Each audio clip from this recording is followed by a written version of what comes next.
साथी साहब नमस्कार। आइ अहाँ सबके एकटा जानकारी दऽ रहल छी। या बुद्ध जीवनी बुद्ध जीवनी बुद्ध जीवनी बुद्ध जीवनी है मोटा अक्षर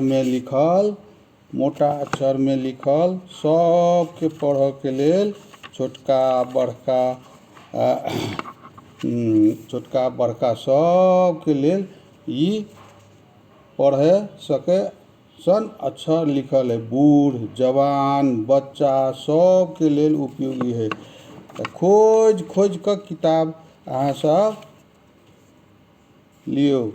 ई बुद्ध जीवनी मगही भाषा में लिखल है। सरल है, सुलभ है, नीक सँ पढ़ऽ मिलत आ ई उपलब्ध सेहो है। हमरा से संपर्क करबै, हमर फोन नंबर में संपर्क करबै तो अहाँ के 98 078 39 039। साथी साहब ई अहाँ के बहुत उपयोगी है। बुद्ध के संबंध में से सब जानकारी मिलते। बुद्ध कतऽ बुद्धत्व प्राप्त केलकै, कतऽ बुद्धत्व प्राप्त केलकै, कतऽ अहाँ के परिणाम भेलै यानी मृत्यु कतऽ भेलै, ई सब जानकारी अहाँ के एहि पुस्तक में मिलत। जन्म से लऽ कऽ आ जहाँ जाकर तपस्या केलकै, शिक्षा प्राप्त केलकै, गुण प्राप्त केलकै, योग साधना प्राप्त केलकै, ई सारा वृत्तांत एहिमे लिखल है। कते शिष्य बनलै, कते उम्र में जाकर उनका मृत्यु भेलै, ई सारा जानकारी अहाँ सबके बुद्ध जीवनी में मिलत। ताहि दुआरे अहाँ सब खोज कऽ ई पुस्तक उपलब्ध है, ई अहाँ सब जरूर पढ़ब। बुद्ध के जीवनी मगही भाषा में अनुवाद कैल है। ई हमर अनुवाद कैल है। हम मगही भाषा में अनुवाद केने छी। हम उपेंद्र दास, सिराहा जिला, गाँव मारर, 16 नंबर वार्ड। ताहि दुआरे सब गोटा के बेर अपने सब लऽ जानकारी दऽ रहल छी। ई बुद्ध जीवनी अहाँ सबके उपयोगी किताब है। बुद्ध के संबंध में अहाँ सब नहीं जनैत हेबै तऽ ई पुस्तक पढ़बै तऽ सब जानकारी भऽ जेतै। सब पूरा जानकारी अहाँ सबके मिल जेतै बुद्ध जीवनी पढ़ला से।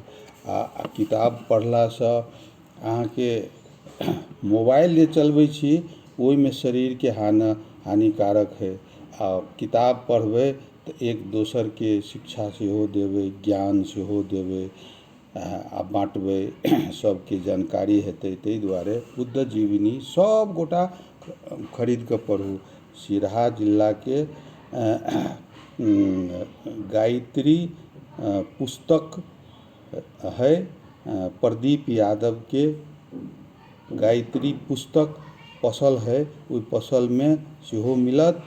आ हमरा से संपर्क करबै तैयो मिलत। एते जानकारी दैत अहाँ सब ई मोटा अक्षर में लिखल है, एकदम मोटा अक्षर में लिखल है। सबके सब पढ़ि सकै छी, नीक सँ एकर बुझि सकै छी, ज्ञान प्राप्त कऽ सकै छी। अहाँ सबके ई बुद्ध जीवनी के बारे में कतऽ कोन ई वृक्ष जे देख रहल छियै से एही वृक्ष तर में से बुद्धत्व प्राप्त केलकै। और अहाँ सबके देखा दै छी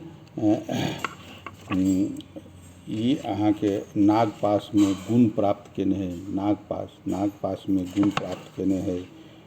तकर बाद में ई अजपाल के गाछ है, अजपाल के गाछ लग सेहो तपस्या केलकै। तकर बाद में